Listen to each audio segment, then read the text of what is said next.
Al Fonte Park va in scena una gara spettacolare che termina però con un pari che serve a poco per quanto riguarda la classifica sia a Fonte Meravigliosa che alla Dispoli. Termina 3-3 la sfida ed il primo ad andare in rete è Capitan Samuele Invernali, che sfrutta la respinta indecisa da parte di Festante per mettere in rete con la punta dello scarpino mancino il gol dell'1-0 ad andare poi a festeggiare con mister Buttaroni. Si rialza però subito la Dispoli, infatti all'11° Chiocca lavora bene questo pallone sulla destra, alza lo sguardo, serve al centro dell'area Tomeucci che schiaccia di testa,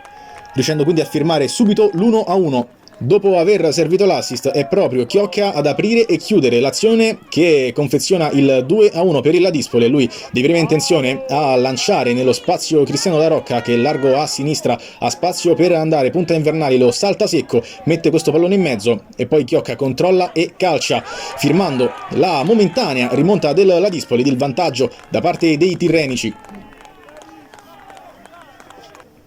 Vuole pareggiare la Fonte Meravigliosa, ci prova con la punizione di Samuele Invernali, questa volta risponde bene Festante che mette in calcio d'angolo, quindi poco più tardi su questa rimessa laterale arriva la deviazione di Tomeucci che mette un'altra volta in corner e un'altra volta su corner fa male la Fonte Meravigliosa, questa volta con l'incornata di Matteo Betti che fa durare quindi poco il vantaggio della Dispoli, firmando il 2-2.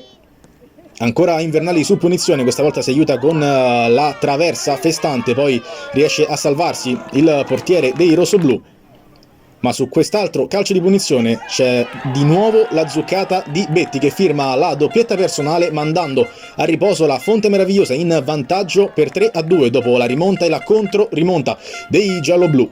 Ispiratissimo ad inizio ripresa, Betti continua a seminare il panico, mette questo pallone dentro per Samuele Invernali che non riesce però a pungere, quindi Valerio Invernali poco più tardi guadagna questo calcio di punizione dal limite. Qualche protesta riguardo la posizione del fallo che effettivamente poteva anche essere da penalty, quindi la punizione del numero 10 Samuele Invernali viene ancora una volta respinta dal portiere che poi si aiuta anche con Pollara che respinge sulla linea di porta, quindi poco più tardi ancora una volta un'occasione per Betti che di testa sulla sponda di Invernali prende in pieno la traversa.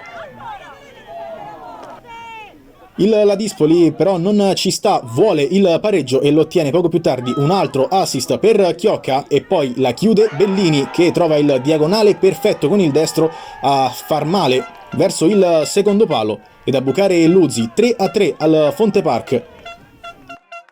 Nel recupero viene annullato questo gol a Samuele Invernali per una posizione di fuorigioco che non possiamo verificare con la nostra telecamera. Ed arriva quindi poco dopo il triplice fischio da parte del direttore di gara, termina 3-3 il Dispoli, conserva la quarta posizione.